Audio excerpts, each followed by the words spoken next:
Alright, what's up? Winnipeg Foam Tard here. Let's just get this out of the way real quick. So this April Fool's Day, instead of doing something stupid that people would actually want to watch, like an episode of Engines of Amtrak on UP 4014 or something, I thought I'd crash out and make a video on something I wanted to talk about for a few years now actually. I just haven't because I'm lazy. I'm sure you've seen videos on why I love blank. Could be a song / album / band.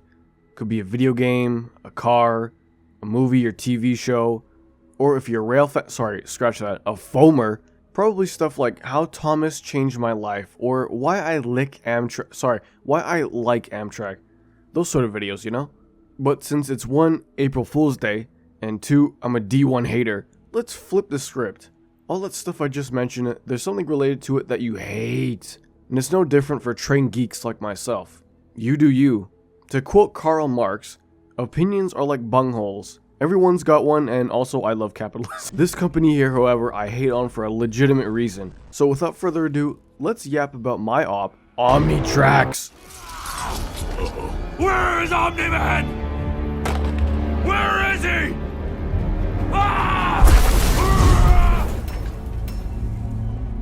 The robot gave us bad schematics. No kidding.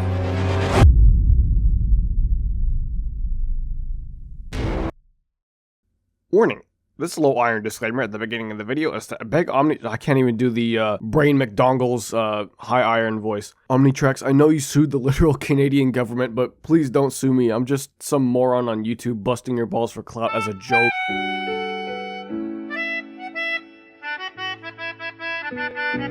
OmniTRAX was formed in 1986 by an energy and real estate firm based out of Denver, Colorado.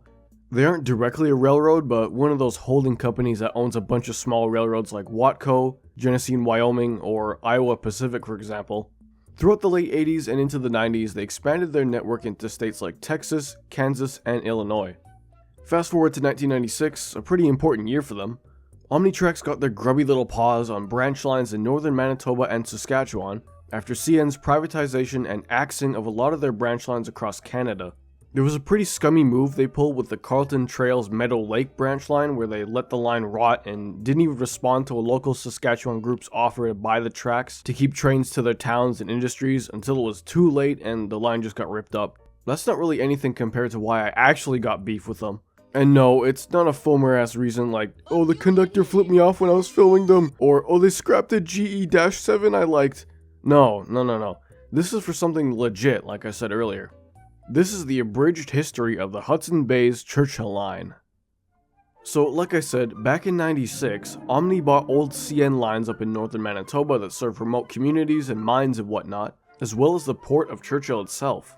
It was even controversial back then, as residents along the line were concerned about revenue, as instead of going back into the Canadian economy, it was now a US company pocketing the money made off a Canadian line. Throughout the 2000s and into the 2010s, OmniTRAX, under the Hudson's Bay Railway, operated the line to the northerly port without too many issues. It wasn't great, but it was still running. So, giving the Sparks Notes versions of this, they shut down a good chunk of the Churchill line in 2017, after a few bad washouts way up north, leaving a freight train, and more importantly a passenger train full of tourists, townsfolk, and goods for Churchill stranded at the port town. Essentially, they were like, sucks to suck bro, it's out of our hands. The wheat board shut down, grain traffic is down, so we don't see any use in running trains up here. Which honestly, and I'm not defending them here, but at a glance it sorta makes sense. The line is built on permafrost and muskeg, terrible terrain for railroading, and the shipping window for grain annually is pretty short. This thought process led to the decision to shut down the port in 2015, leaving people without jobs. The port did get reopened though in 2016, which was good, but you know, that was only for a year until the flooding in 2017, and it struggled in that short year-long time span. However, in 2008, they signed a contract with the government that pretty much said, hey, even with the wheat board shutting down, we'll give you $20 million in funding to keep the port alive, upkeep the tracks, and not cut service on the line because there's people that depend on the trains. The town of Churchill is well known for its beautiful scenery, polar bear tours, and also for being isolated from the rest of the country. If you live there, you've got to get goods and stuff either flown in or brought in by train. Rail is the only on-land way to get to communities up that way. This didn't just affect grain shipments to the port, but the people who lived there, they were cooked. The overall cost of living up north is astronomically high, not just because of inflation or whatever, but because they need ridiculous ways to get stuff in, like by plane or train. So without the train, the already high prices of goods were even higher because they had to be flown in, which really affected lots of people living in Churchill. Meanwhile, OmniTRAX and the provincial and federal governments were pointing fingers at each other about who's going to be responsible for fixing the washouts on the line. Omni was saying, "I missed the part where that's my problem," and the government was flashing the contract in their faces like, "This is literally your problem, little bro. You own the tracks, not us, so fix it." So the feds hit Omni with a demand that they fix the major track issues within 30 days, or else. That 30 days came and went and nothing happened. The line was still broken, no trains were moving, and people were still suffering with skyrocketing prices of basic necessities. Then Omni had the gonads to counter with a NAFTA Chapter 11 complaint, claiming the government was sabotaging their efforts to sell the line off, I guess with that old 2008 contract. At the same time, a single ship brought in supplies and spare rails to load the stuck via train onto the boat to be taken back down to, I think it was Montreal? People in the town were so mad to the point where they threatened to hold the train hostage and not let them take it back down until something was done with the track. They said, quote, "That train isn't leaving unless it's moved by rail." That's crazy. Meanwhile, OmniTRAX was chilling like a villain down in Denver like, "I don't know these guys. Hudson's Bay Railway? I hardly know her." The government hit them with a lawsuit for $18 million plus interest, which I assume would add up to the initial $20 million that they gave them all those years ago, for not meeting the expectations of the contract for operating and maintaining the line. After more and more finger pointing back and forth between OmniTRAX, the Manitoba government, and the feds in Ottawa, Prime Minister Justin Trudeau stepped in for once and said in his soft teacher voice, "Alright, you motherfuckers need to get this rail line fixed or we're gonna drop an ICBM on Denver."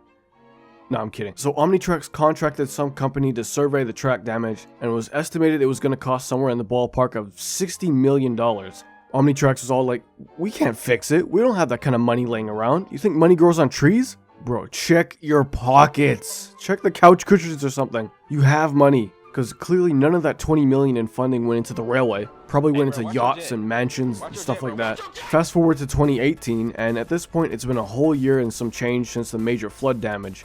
Churchill is in ruin, the polar bears ate all the tourists. Finally, OmniTRAX was like, "Yo, I'm out of here. I don't want to deal with people begging us to spend money." So they flew off into space, and the line was bought by the newly formed Arctic Gateway Group in August of 2018.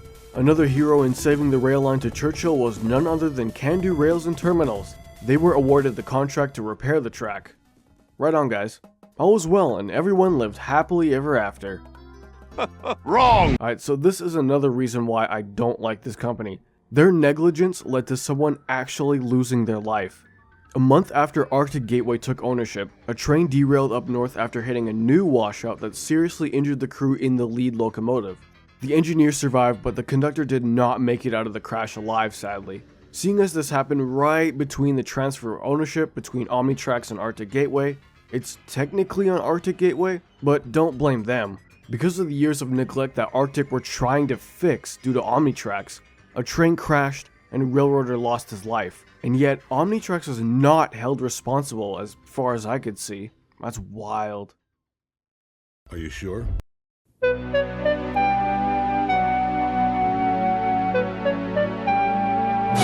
Alright, bonus segment on BC Rail.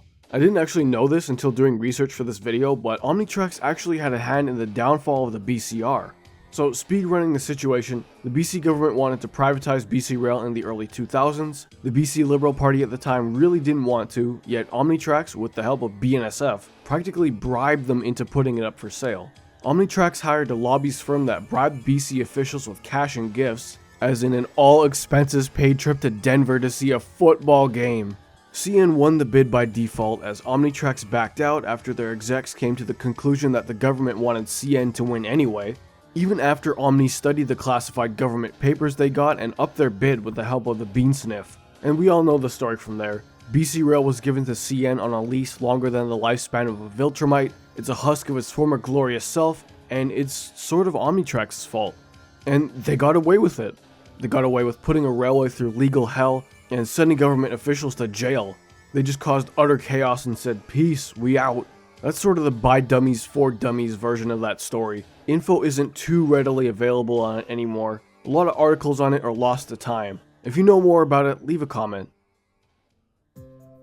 So today, Hudson's Bay Railway up north is in a better shape than it's ever been in its almost 30-year history.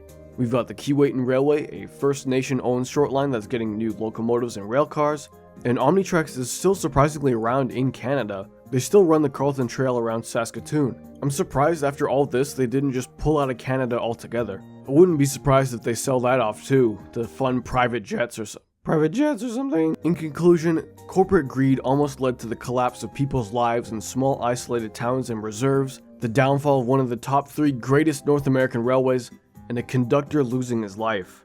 That's why I hate these guys. Boo!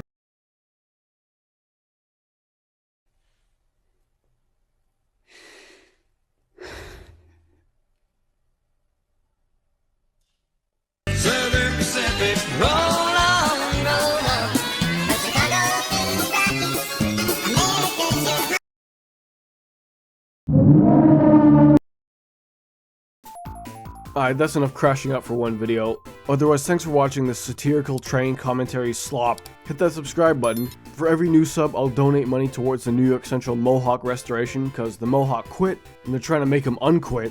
And as always, Kansas City Southern sucks. It's just objectively true. Nothing burger of a railroad. Okay, that's enough yapping. See you next Tuesday.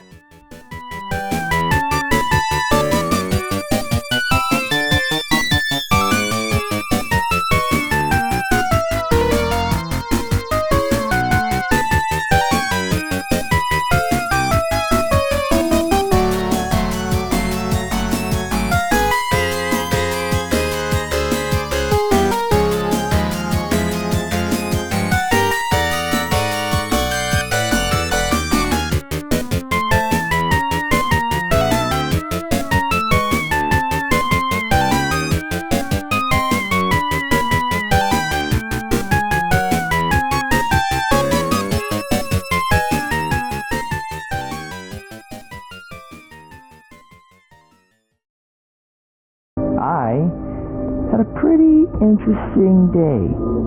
Are you sure? The Milwaukee Road.